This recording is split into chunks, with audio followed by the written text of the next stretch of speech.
I want to tell you something about a version of me that you haven't met yet.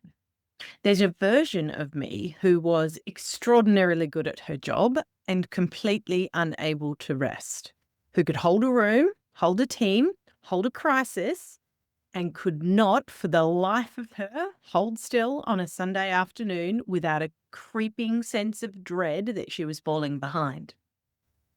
There was a version of me who said yes to things before she'd finished the sentence because somewhere in her body the word no felt dangerous. Not uncomfortable, dangerous.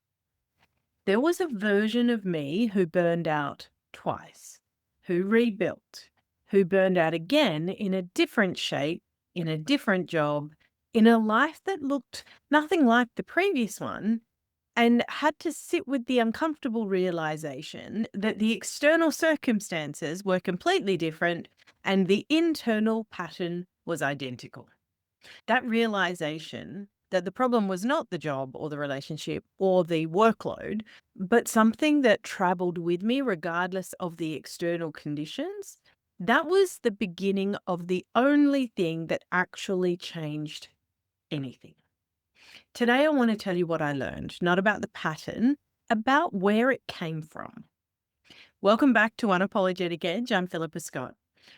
We've spent 2 decades naming the pattern and explaining why the usual approaches to shifting them don't reach where the patterns actually live. Today, we go to the source. Because patterns don't appear from nowhere, they're learned by a nervous system that was trying to solve a problem. And understanding the problem they were solving is the thing that changes your relationship with them more than anything else I know. Your nervous system's primary job is to keep you safe. And it's extraordinarily good at learning. When you were young, you didn't have the capacity to manage threat through reasoning or strategy. You were too young, too dependent, too neurologically underdeveloped for that. What you had was a nervous system that could learn very quickly which responses kept you safe in your specific environment. If expressing need produced warmth, you learned to express need. If expressing need produced withdrawal or irritation, you learned to suppress need and manage independently. If performing well produced love, you learned to perform. If conflict produced danger, you learned to appease. None of this was a conscious decision. It happened at the level of repeated experience, which is the level at which the nervous system learns most deeply. And the pattern that formed was not a flaw, it was a solution, a genuinely intelligent, genuinely adaptive solution to the conditions you were actually in. The problem is not that the pattern formed. The problem is that it didn't get updated when the conditions changed. It's like getting a brand new iPhone 17 and putting Nokia 3110 software on it. You just don't get the same functionality. The nervous system patterns are not like habits. They can change a habit with sufficient repetition and intention. A nervous system pattern is encoded at a deeper level. It is associated with survival, and the nervous system doesn't release things it has associated with survival easily. Because from its perspective, releasing that pattern could be the thing that finally kills you. It's not being dramatic, it's being a nervous system. The pattern is not your enemy, it was your solution. The work is not to fight it. The work is to help your nervous system understand that you no longer need it to survive.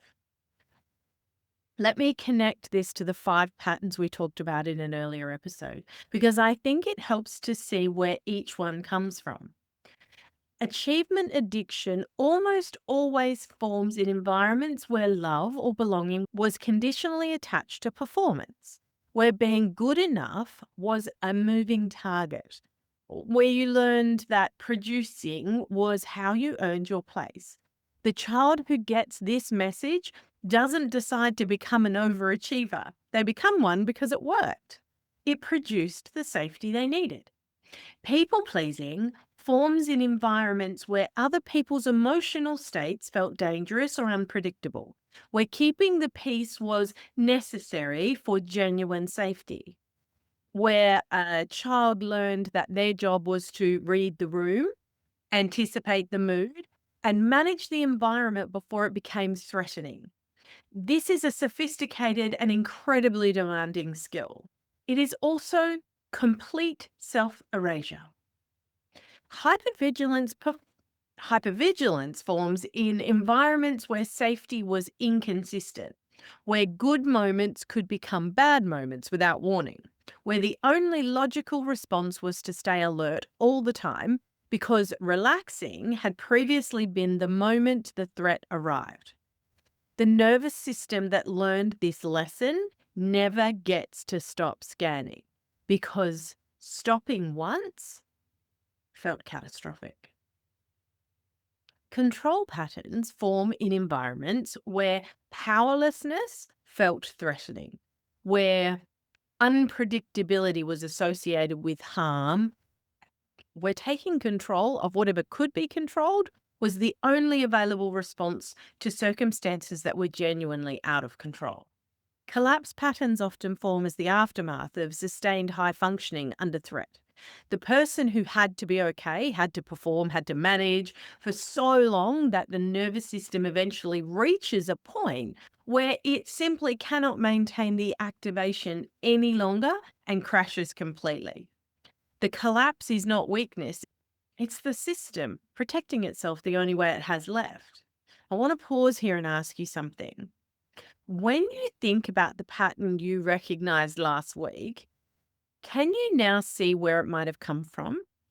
Not necessarily a dramatic event, sometimes a slow, steady, repeated message.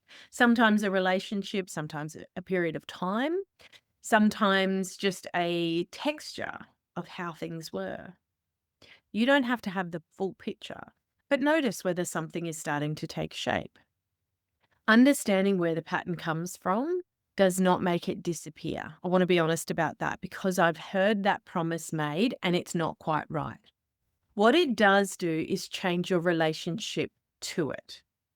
And that change in relationship is what makes everything else possible.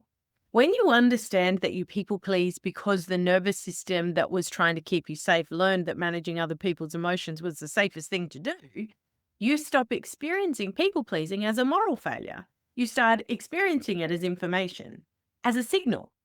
Your nervous system is detecting something that feels like an old threat, and it's doing the thing it learned to do. That is not something to be ashamed of. That is a nervous system doing its job with outdated information. And when you can feel that, not just think about it, but feel it, the pattern starts to lose its grip. Not because you overpowered it, because you've brought it into relationship with the part of you that is larger than it.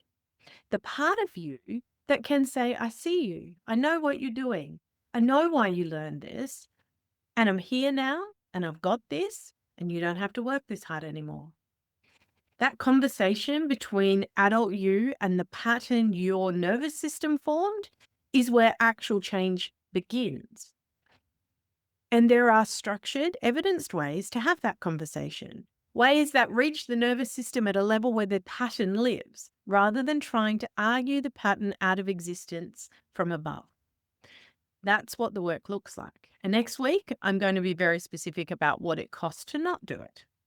Next week, what it actually costs to keep managing these patterns instead of resolving them, because there is a cost. It's specific, it's cumulative, and most of us have been paying it for so long, we've stopped noticing.